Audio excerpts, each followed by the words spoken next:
ခံရအောင်ပါပဲအနည်း60ခုနဲ့ခံရကြတော့ပဲညီကိုလေးပြီးပြီးသားပဲအဲ့ဒါကြောင့်ကျွန်တော်တို့ကဒီကနေ့ကချင်နေ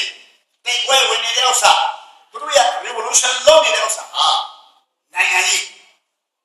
လူမှုရေးဒီမကားဘူးဘာသာရေးဒီမကားဘူးဒါကနိုင်ငံရေးတို့ကနိုင်ငံရေးစကားပြောမှာပဲပြောလို့ရတယ်ကျွန်တော်တဘောကြတယ်လူကတော့လူနည်းနည်းစု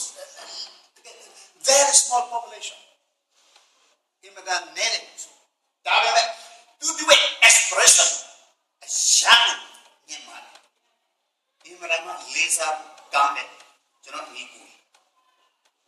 အဲ့ဒါကြောင့်ဒီကနေ့ဒီနာမှာကြောက်လာကြတဲ့ဒီကူအားလုံးဟာ53 Kachin Revolution Day အမှတ်တရားအချက် National Sovereignty Appeal ကျွန်တော်ဆက်ပြီးတော့အသက်ရှင်တော့ဖြစ်တယ်ဆိုတာနှလုံးသွင်းမှုကျွန်တော်ဟောပြောလိုပါတယ်ကျွန်တော်တော့ချစ်အမျိုးသားတွေပါ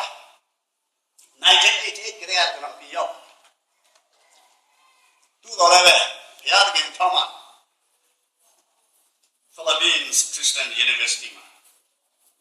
Senior Professor တရားအနေနဲ့အခုတက်ခဲ့ကျွန်တော်အလုပ်လုပ်နေတယ်ပဲမြန်မာပြည်ကိုခဏကျွန်တော်ပြန်သွားတာသွားလေတက်အရင်နေ့ကလည်းကျွန်တော်ချင်းတောင်ချင်းခဏသွားလေအချင်းအမျိုးမျိုးကိုကြည့်တဲ့အခါမှာလည်းပဲကျွန်တော်စိတ်မကောင်းစရာတွေအများကြီး